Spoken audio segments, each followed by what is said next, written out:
Hey guys, so today I am going to be celebrating the 2-year anniversary of FemTube, which is this community created by my friend Ali to celebrate women and also just marginalized groups on YouTube. This year we are doing a FemTube rewind and people are talking about their younger selves on YouTube and rewatching the old videos. My old video is like a 10-minute long video about beautiful creatures, and if you want to go watch it, be my guest. It's horrible and I don't want to sit through it all. So instead I'm going to be giving some advice to my younger self, specifically about YouTube. So the first thing I would tell my younger self who is trying to become a YouTuber is you have to make videos. Yeah, that's part of the job. You gotta make them. I would basically make a video like every few months, and I just convinced myself I didn't have the time or the resources to make what I wanted to make, and I would sit there and be like, well, I don't have a good camera yet,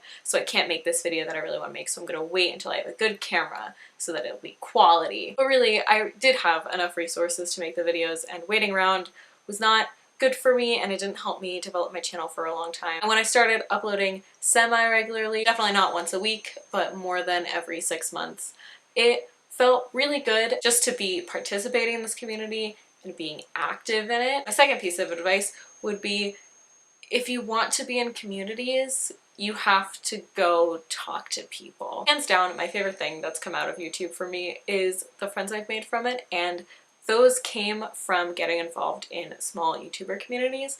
And at the time that I was starting my channel, I think I just expected to go from 2 subscribers to like 500,000 subscribers, and I did not think about the in-between period. I really wanted YouTube friends, but I kept picturing it as like the famous YouTuber friend groups that you would see, and you don't just get those easily. When you're a small YouTuber, you have to insert yourself into those communities. That involves talking to people who are around your size in terms of like subscriber count and the type of content you make. Otherwise, you're just gonna sit there and mostly be by yourself, and you really need to reach out and talk to people because very, very good things will come out of it. Another thing I would tell my younger YouTube self is to not just copy the kinds of videos you see people making, but to figure out what you feel best doing. I definitely tried out a lot of different things in my earlier YouTube years. Like at first I watched a lot of booktubers because I was really into books, found out reading that much was just not for me. Then I started to see the skit type videos and tried that out.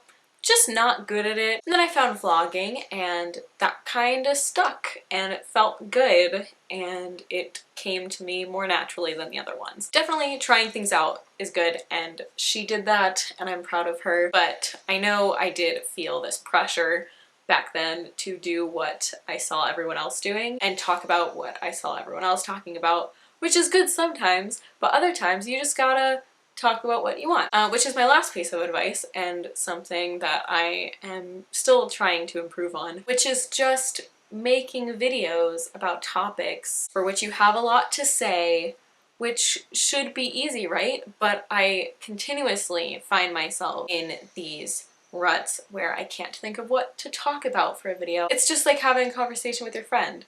And if you can think of things to start a conversation with your friend about, you have something to vlog about. I don't want to hear these excuses anymore. If you have something to say it. Being consistent feels good for me, and I'm really proving that to myself with Veda right now because I have so many ideas, and while it is hard sometimes to make myself talk about them, I do have topics, and those just came from things that I would mention in passing to my friends and be like, you know what, actually, I have more to say about that. I'm gonna put it in a video. So those are just some tips for my younger YouTube self, and also for anyone who's starting out YouTube and who wants this little nerd's advice. If you have anything you would tell your younger self, let me know in the comments. I will link the FemTube Rewind playlist if you want to go watch other people's videos. That's pretty much it. So thanks for watching, and I'll see you guys tomorrow.